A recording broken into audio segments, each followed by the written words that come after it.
Welcome back to Flashback the Disruptors podcast.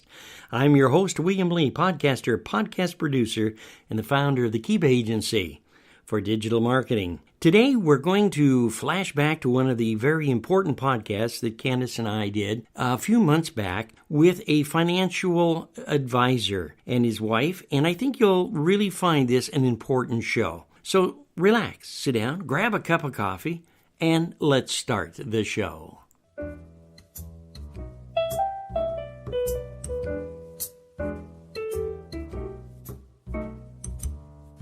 I'm Bill. And I'm Candace. And we're the Disruptors. Hey, welcome to the show, Bill. It's nice that you could move us out of the cave and put us into a really nice facility for a change. Well, that's because we're on location. Oh, okay. So this is just a one-time... Oh, darn. Anyway... No, I'm sorry, I'm not moving us here. Oh, shucks. I was hoping you would move here and I'd just stay back there. Anyway, we got some special guests here today. We do, because we're on location at Hunter Benefits with Catherine and Christopher Tipper. Welcome to the show. Good morning. Good morning. Glad to be here. This is exciting. We don't usually have live guests. That is not true. I'm really hard leaving the dead guest line laying on the table. So if you're gonna put it over the plate, I'm gonna swing at it. Okay. I love it. There's competition in the room. I'm just gonna sit here and watch the dials now. I've been outscored. I'm done. Batter up. Well, let's talk about the beginning of the company for our audience to get a feeling of what Hunter Benefits is all about. I started in the industry in 1990, and I worked at a firm where I thought there was one true religion, and where all they were talking about was larger and larger plans, where they were doing this certain kind of service for clients that was called record keeping. All right, and I had an opportunity to go work for a software company, which is euphemism for me getting fired from the other place.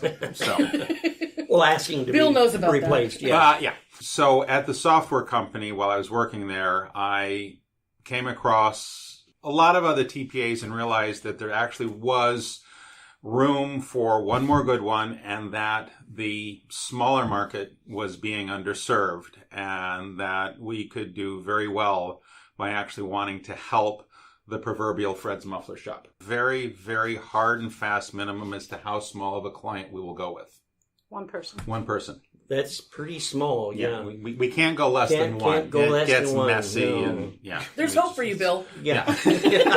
I've come to the right place. Yeah. Well, this should add a lot of focus to the show today. That gave us hope that we could go out and do this on our own. And I had actually always been wanting to do something on my own, to have my own company.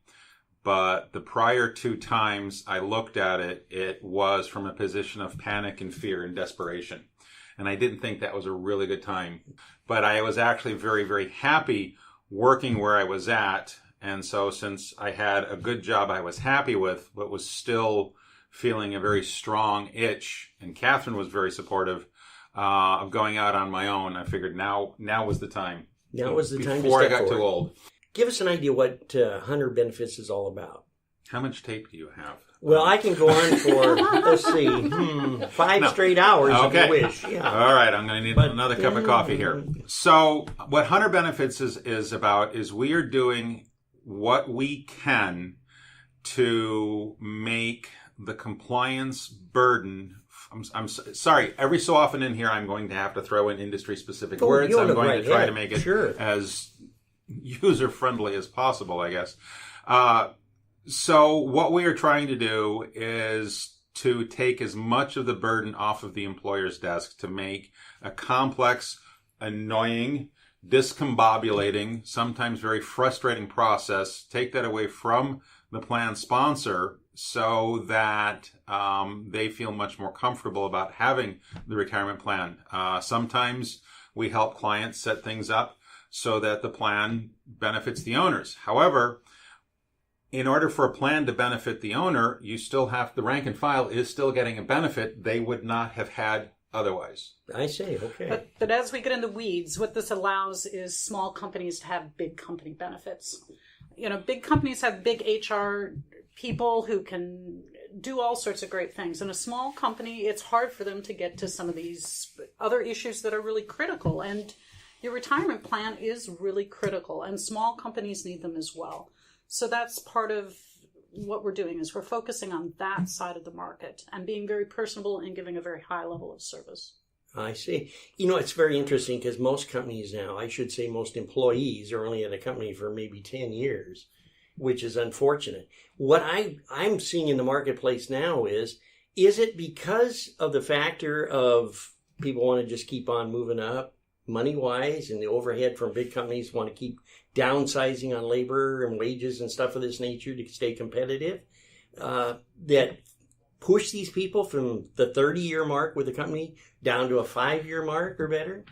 Do you see that kind of? I know I'm putting you on a Well, spot. no, These are really portable. So you can take your money, you can save from a 401k plan in one firm and roll it into the one at your next another one. Oh, or you okay. can roll it into an IRA. Right. The premise is really start saving, start right away. Start right And away. no matter what company you're in, try to get them to have a 401k plan or take advantage of it, especially if they have a match. Because it's portable. It's like you can work someplace 5 years, roll it into the next company's 401k plan. Okay. You see how up I am on this issue. And that wasn't so much the case when it's just the old-fashioned pension plan that people think about. When you've got your teachers and your firemen and your police and things like that. A lot of times those plans, you can't get any benefit out, even if you're not working there, until age 65. But with the modern plans, I don't know if modern is the right word, but with how you were describing it, with most plans being the 401k plan, they can take their balance and keep it with them. So I'm going to have to use the phrase smart with their money and not spend it when they leave their employer. If they're disciplined with their money and keep moving it with them, they can still end up with a good amount at retirement. At retirement style. When's a good time for a small business owner to pick up the phone and call Hunter Benefits? Yesterday. Right away. Away. It's really good to start right away and have plan of the end in mind, which means it takes a long time to save for retirement. So the sooner you do it, actually the easier it is. Once the employer has a head around what they're doing, I'm being somewhat a little bit silly with saying right away, get the business going. Sure. And if you're not living off of the credit cards anymore, now's the time to give us a call. Because I think this might go back to the concept of the old pension plans, where that was a very stodgy beast. It was way more set in concrete. There wasn't a lot of flexibility with it. We think of the way we look at plans is we think of plans as being something organic. A company is organic. Our company, 19 years in, is nowhere near the company it was 1 year in, 2 years in, 5 years in, 10 years in, even different than it was last year. And as the companies evolve and mature, we can help them with the plan do the same thing.